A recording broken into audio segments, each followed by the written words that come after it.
જીવનમાં જે મળેલું છે તેને ગુમાવ્યા વગર તેનું મહત્ત્વ આપણને સમજાતું નથી. મિત્રો, જીવનમાં બધું મેળવીને બેઠેલા અથવા જીવનથી પરવારીને બેઠેલા લોકોને ફિલસૂફી ઘેરી વળતી હોય છે.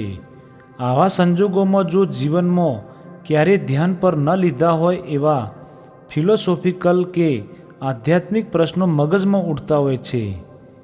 એક અબજોપતિને જીવનના અંતિમ વર્ષોમાં વિચાર આવ્યો કે મારી પાસે બેસુમાર સંપત્તિ છે, પરંતુ મને હજી સુધી સાચું સુખ તો પ્રાપ્ત જ નથી થયું. પોતાની પાસે આટલી સંપત્તિ, સામર્થ્ય હોય અને પોતે કંઈ વસ્તુ ખરીદી ન શકે એવું માનવા તો અહંપગ ક્યાંથી તૈયાર હોય. અબજોપતિએ તો સાચું સુખ જ્યાં પણ મળતું હોય ત્યાંથી ખરીદી લેવાનું નક્કી કર્યું અને પોતાનો કિંમતી રત્નો, ઝવેરાત, સોનામહોરો વગેરેનું પોટલું બનાવીને નીકળી પડ્યો સુખને ખરીદવા.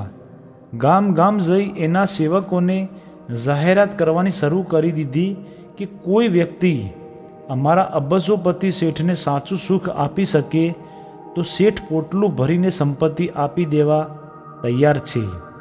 ઘણા દિવસોની રઝળપાટ પછી એક ગામમાં એવી માહિતી મળી કે ગામના પાદરે ઝૂંપડી બનાવીને રહેતા એક સૂફી ફકીર પાસે તેને જે જોઈએ તે મળી શકે એમ છે, પરંતુ શરત એટલી છે કે તેને એકલા જ જવાનું.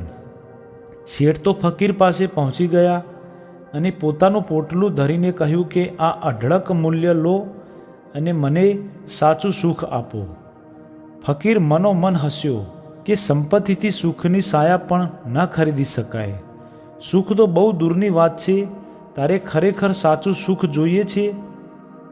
શેઠના હાવભાવને બારીકાઈથી મૂલવતા ફકીરે પૂછ્યું, અને એ જવાબ આપે તે પહેલાં જ એમના હાથમાંથી પોટલું ઝૂંટવીને ફકીરે દોડ મૂકી. બે ઘડી તો શેઠ અવાક થઈ ગયા અને પછી હું લૂંટાઈ ગયોની બૂમો પાડતા ફકીરની પાછળ દોડ્યા. ફકીર આગળ અને શેઠ પાછળ. ફકીર ગામના રસ્તાઓનો જાણકાર જુદી જુદી ગલીઓમાં એવા ચક્કર માર્યા કે શેઠને તમ્મર આવી ગયા. સરવાળે ફકીરે જ્યાંથી દોટ મૂકી હતી ત્યાં આવીને પોટલું મૂક્યું. શેઠ હાંફતા હાંફતા પરસેવે રેબઝેબ ત્યાં પહોંચ્યા અને પોટલાને વળગી પડ્યા. મનમાં અવર્ણનીય હાશકારો થયો, સુખની અનુભૂતિ થઈ. ફકીરે પ્રશ્ન પૂછ્યો. શેઠને બોલવામાં હોશ ન હતા, પરંતુ ફકીરે તેની અનુભૂતિ હાવભાવથી જાણી લીધી અને ધીરેથી બોલ્યો, જે ચીજના આપણે માલિક છીએ તે ચીજ જ્યાં સુધી ગુમાવી ન દઈએ ત્યાં સુધી તે આપણી ઓળખમાં આવતી નથી. ખરું દુઃખ અભાવમાં અને સાચું સુખ સ્વભાવમાં રહેલું છે, પરંતુ કમનસીબે આપણે અભાવોને દૂર કરવાના પ્રયત્નોને સુખની પ્રાપ્તિ સમજતા રહીએ છીએ. જીવનમાં જે મળેલું છે તેને ગુમાવ્યા વગર તેનું મહત્ત્વ આપણને સમજાતું નથી. 32 દાંતની ક્યારેય નોંધ ન લેતો જીભ એક દાંત પડી જાય તો ત્યાં વારે વારે પહોંચી જતી હોય છે. જે પાસે નથી એ બાબતોની નોંધ લીધે રાખવાની મનની આ રમત છે.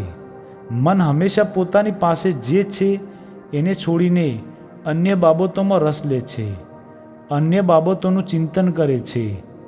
મનનો આ સ્વભાવ છે.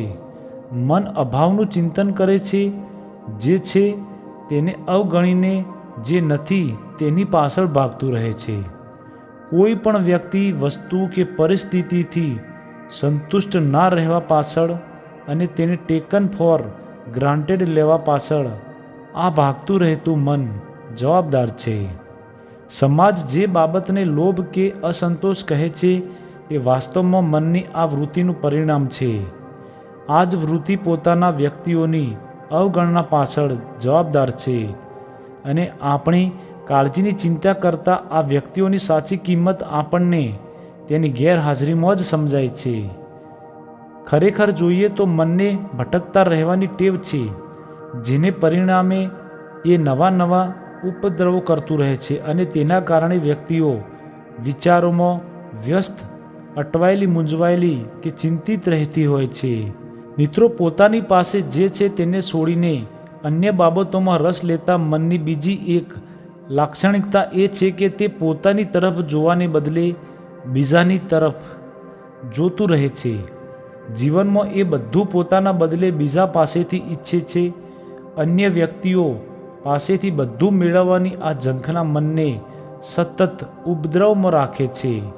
આનું પરિણામ એ આવે છે કે વ્યક્તિ પોતાના સુખ દુઃખ કે શાંતિ અશાંતિ માટે અન્ય વ્યક્તિઓ, પરિસ્થિતિઓ, સમાજ કે સંજોગોને જવાબદાર માને છે અને માટે જીવન પર્યંત અન્યને બદલવા માટે મથ્યા કરે છે, ભારે શ્રમ કરે છે.